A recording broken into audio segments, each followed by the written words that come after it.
With Bungie's most recent sandbox update, they decided to drastically reduce the passive ability and super regen, which as a result was a direct nerf to basically all subclasses on every character. But what if I told you one of those subclasses actually received some nice buffs that make it, in my opinion, the best Warlock subclass right now and allows you to directly benefit from some of these changes? That subclass is Bottom Tree Dawnblade. Now I recently did a video talking about how this subclass is criminally underrated due to the ability to use Phoenix Dive and regen your health and the length and lethality of the super. The biggest downside of this subclass is that whenever you would Phoenix Dive, you wouldn't be able to slide for what felt like an eternity, and for the longest time, everyone just assumed that just was how it was meant to be. Turns out this was actually a bug, and with Bungie's recent update, they have fixed the inability to slide after Phoenix Diving, along with some other minor buffs to the subclass to really turn a good subclass into a great one. For those that don't know, Phoenix Dive allows you to do a directional dive towards the ground to help you regen a portion of your health. This is incredibly valuable, especially since now a big part of how fast your super regens is tied to your ability to inflict and take damage.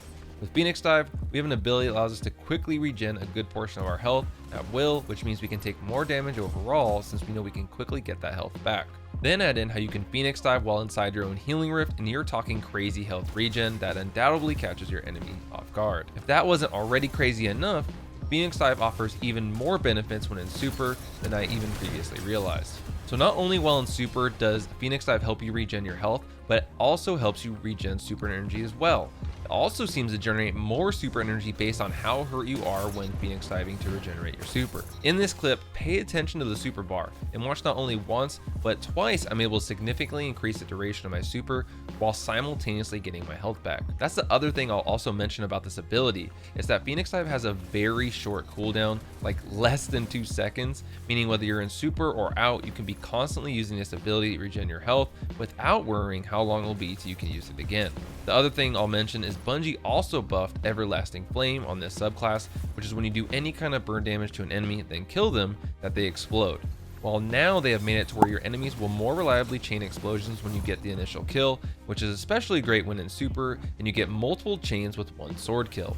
So now that I've covered why Bottom Tree Dawn is the best subclass in Destiny 2, let's go over what I've been running in the Crucible to get the most out of this subclass.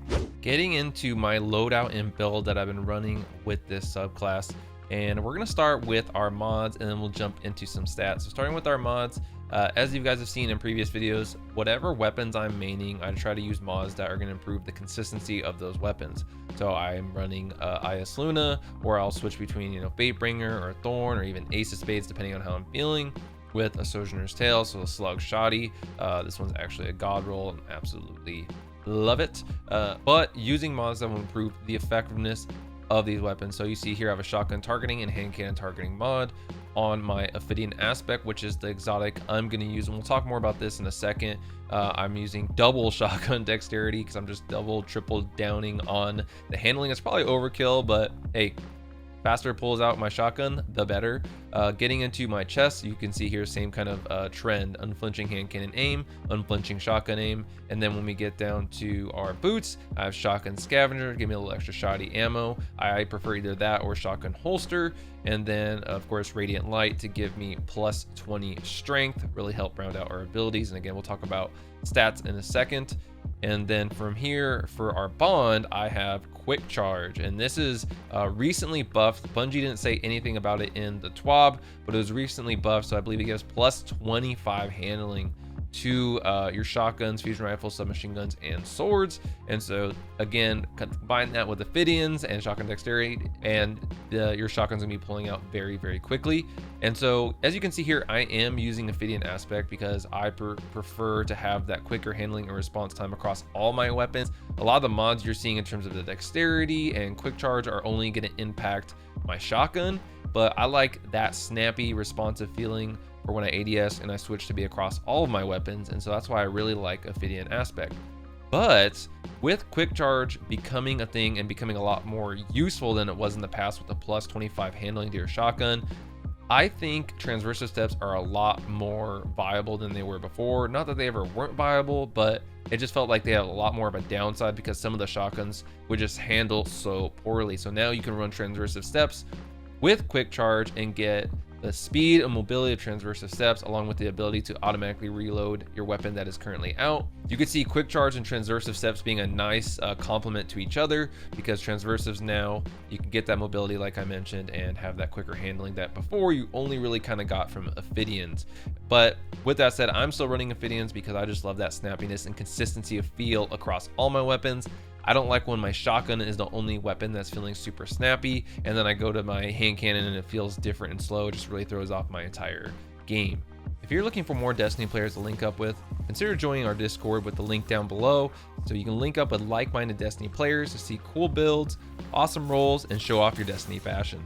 Getting into our stat distribution for this subclass in this build, in the past I've always talked about how recovery and intellect are the two most important stats you want to be investing in. And now that is not necessarily the case, at least for intellect. For recovery, you're still going to want 100 recovery or a tier 10 recovery, because this also ties into our class ability and reduces the cooldown of our rift. So the higher this is, the lower our rift cooldown will be, which is great because I feel like rifts are even more powerful in this sandbox than they ever were before. As for intellect, my friend Castle did a really good breakdown of super regen and how much intellect you should be running overall.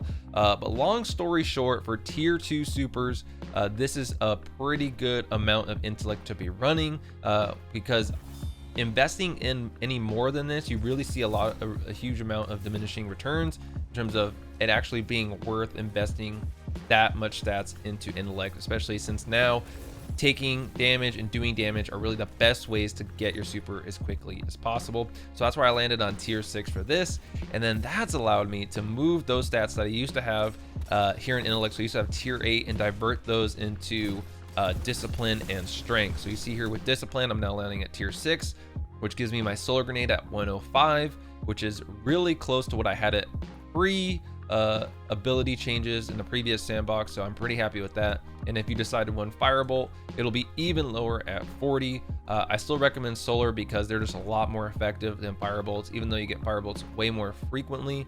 I find they're a lot harder to hit people with, and they're useless against things like Titan barricades, which can be pretty annoying. And then again, tier 6 strength, so allows us to get the melee ability igniting touch on this subclass more frequently, and this is an incredibly strong melee ability. Does about 120 damage on top of burn damage.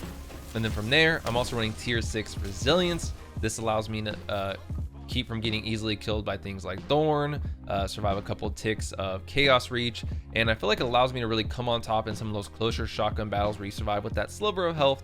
I feel like my resilience has something to do with that. And then you'll see here mobility sad at tier 2, and this is something that again I diverted stats from to get the distribution you see here.